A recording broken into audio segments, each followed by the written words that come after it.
talaga maghanda. Ang Ondoy, hindi siya signal number 4, Hindi. no? But yung ang inaasahan nilang amount of rain na ibibigay sobra. nito is actually kalahati Kalahati ng lang. Ondoy. So, Pero yun kasi mostly wind. tuloy-tuloy, yes.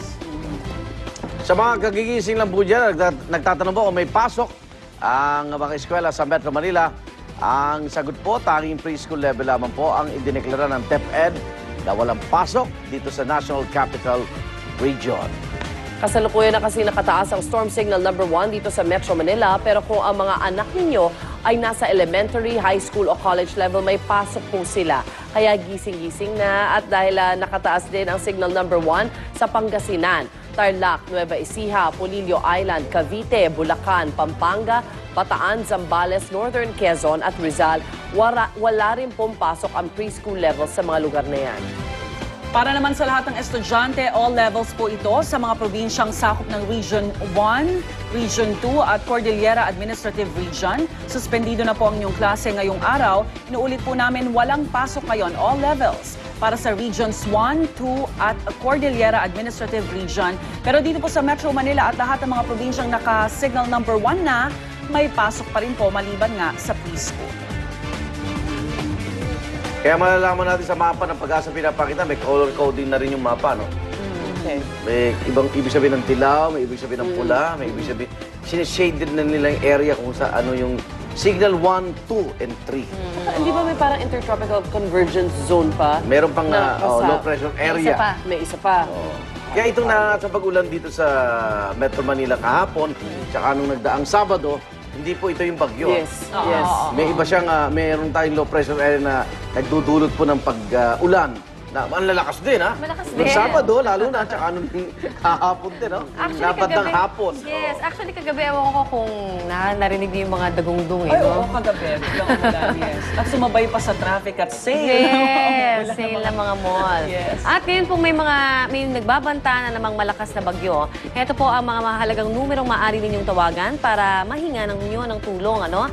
Ihanda niyo po ng inyong papel at ballpen at isulat niyo na ang mga sumusunod na numero. Ang National Disaster Risk Reduction and Management Council o ang dating NDCC, makakontak niyo po sa mga numerong 911-1406, 912-2665 o 912-5668. Para naman sa PNP o kapulisan po ito, 117 ang inyong i-dial. Ang MMDA po ay 136. Philippine Coast Guard, 328-1098, Red Cross 143 o di kaya'y 527-0000, Pag-asa 433-8526 at ang Meralco 16211. Pakisagot naman po, ha? Iba yung may sumasagot, eh. Minsan ring lang ng ring, eh. Busy sila. Samantala, kahit ba kailang beses ang nilinaw ng Pag-asa na hindi pa sa ngayon nakikitang tatamaan ang Metro Manila ng Bagyong Juan, naniguro pa rin sa banta ng bagyo ang ating mga kinaukulan. Katunayan, isang emergency meeting ang agad na isinagawa ng Metro Manila Disaster Risk Reduction Council. Kahapon po yan para ilatag ang paghahanda sa banta ng bagyo. Nanguna rito sa MMDA Chairman Francis Tolentino at dinaluhan naman ito ng mga opisyal ng DOH, DSWD, PNP, BFP at AFP. Ang DOH ay naka-code white. Simula pa ng Sabado, ibig sabihin naka-standby na ang kanilang teams para sa anumang emergency.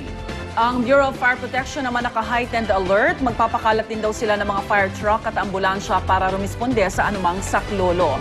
May stockpile na ang DSWD sakaling mga ilangan ng dagdag na pagkain para sa mga posibleng evacuee. Ang AFP naman ay nakapagtalaga na ng kanilang disaster response units. Ang PNP naman naka-full alert. Aktibo na rin ang Oplan Unos Disaster Response Operation ng MMDA bilang bahagi ng paghahanda sa epekto ng Bagyong Juan sa Metro Manila. Tatanggap ang Oplan Unos na mga tawag sa telepono sa kanilang hotline number 136 para sa anumang report ng baha o kahit anong insidente dulot ng pag-ulan. So 136 naman sila. At alamin na po natin ang latest sa Cagayan.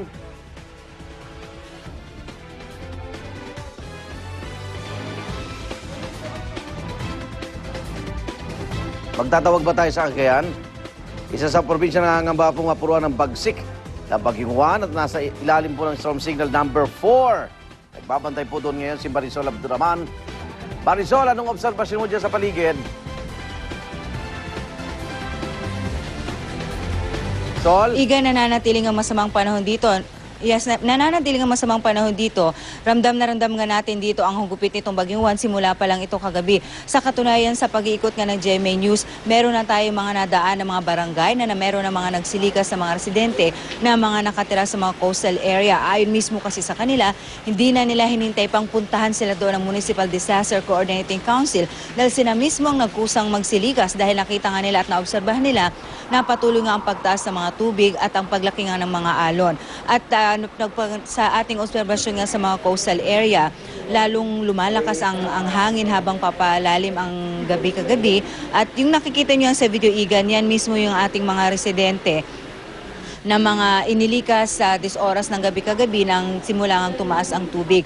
Dito mismo sa ating kinaroroonan, dito yan sa bayan ng Santa Ana sa lalawigan pa rin ng Cagayan. Ito yung na-forecast nga ng Pag-asa na dito direktang tatama ang bagyo. Magdamag tayong nakaranas dito ng pabugso-bugsong pag-ulan na may kasamang malakas na hangin, bagamat sa mga oras na ito nga bahagyang humina. Pero masasabi pa rin natin na talagang hindi pa rin maayos ang panahon. Pero nung nabalita nga kagabi Igan na lumihis nga ang bagyo, tila nabunutan ng tinik naman itong mga taga Santa Ana. Gayunman, nananatili pa rin silang nakaalerto dahil ayaw nilang pakasiguro dahil nagkaroon na rin sila ng mga masasamang karanasan sa mga naunang bagyo na dumaan dito sa kanilang bayan. Igan? Okay, maraming salamat. Marisol Abduraman, live po dyan sa Cagayan area.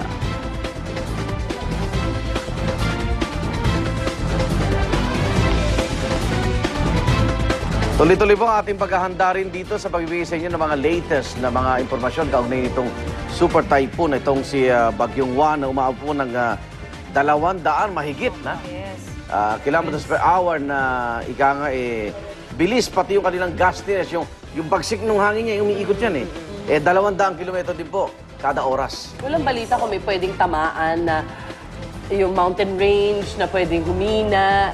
But sa again, siyempre nandun pa rin yung ating pinagkakatiwalaang Sierra Madre. Ayan. Nakaikot pa rin sa Quezon hanggang doon sa northern part na pag tumatama doon yung bagyo, talagang nawawarak yung lakas ng hangin. Meron na daw mga bahay na natanggalan ng bubong. Pero dahil to sa buhawi, pero in-attribute nila na pwedeng ito daw panguna na nitong Bagyong Juan. Hopefully, sabi ng Pag-asa, bago matapos yung araw na ito, exit na siya. Tuloy na siyang i-exit sa Philippine Area of Responsibility. Gahanda naman ng China. Mabilis na talagang dadaan. Mabilis. Kasi mabilis din. Actually, kinakabang dito yung banda. Yung China. Naghahanda na Taiwan, sila. Japan. Dahil tayo talagang ginagawa ng lalo na yung pagdating ng Pilipinas, dadaanan naman ng dagat yan. Ibig sabihin, kukuha na naman ng panibagong lakas. Kaya pagdating sa kanila, sobrang lakas na. Sa punto ito, makibalita na tayo mula sa Pag-asa sa tinatahak na direksyon ngayon ng Bagyong Juan. Ihatid sa ating Ginoong Nathaniel Servando, Deputy for Administration and Services ng Pag-asa. Good morning, Nathaniel. Magandang umaga, Arnold Oo. and Rhea. Yung eksaktong lugar po ng bagyo ngayon sa mga oras na ito, nasa na po siya ngayon? Kanginang alas 4 ng umaga, ang sentro ng bagyong si Juan ay namataan na nasa layong 220 kilometers east ng Tuguegarao City. Taglay pa rin ito ang pinakamalakas na hanging umaabot ng 225 kilometro bawat oras malapit sa gitna at bugso na umaabot ng 260 kilometro bawat oras. Boy, malakas yan. Teka, Malakas po ito. Malakas yung typhoon. direksyon niya, hindi ba nagbago o medyo may naiba?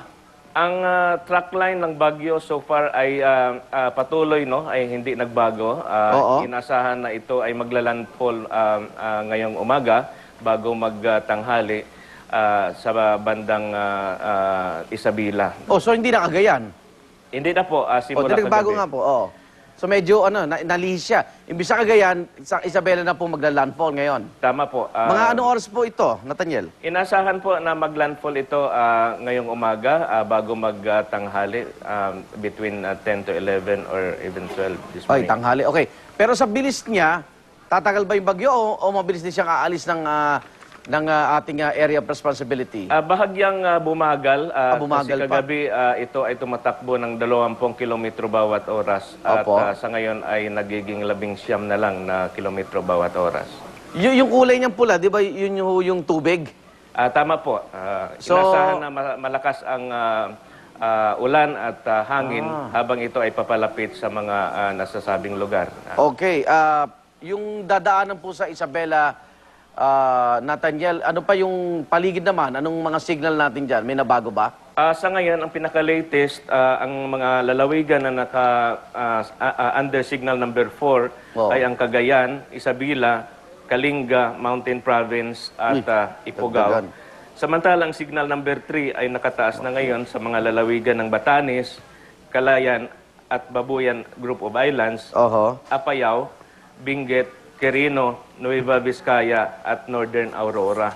Samantalang signal number 2 naman ay nakataas sa mga lalawigan ng Ilocos Norte, Aha. Ilocos Sur, Abra, La Union, nalalabing bahagi ng Aurora, Aurora. Pangasinan, Tarlac, Nueva Ecija at Polillo Island. Samantalang signal number 1 naman ay nakataas na ngayon sa Cavite, Bulacan, Pampanga, Bataan, Zambales, Northern Quezon, Rizal, Laguna, Batangas at ang Metro Manila. Okay. So ano maasahan nating lagay ng panahon po dito sa Metro Manila? Ang Metro Manila ay under signal number 1. Maliit po ang chance na tataas pa ito. Kaya inasahan natin na magkaroon ng manakanakang pag-ulan at bugso ng hangin simula mamayang hapon. Okay. Yung official Twitter account nyo daw po, Nathaniel, oras-oras may update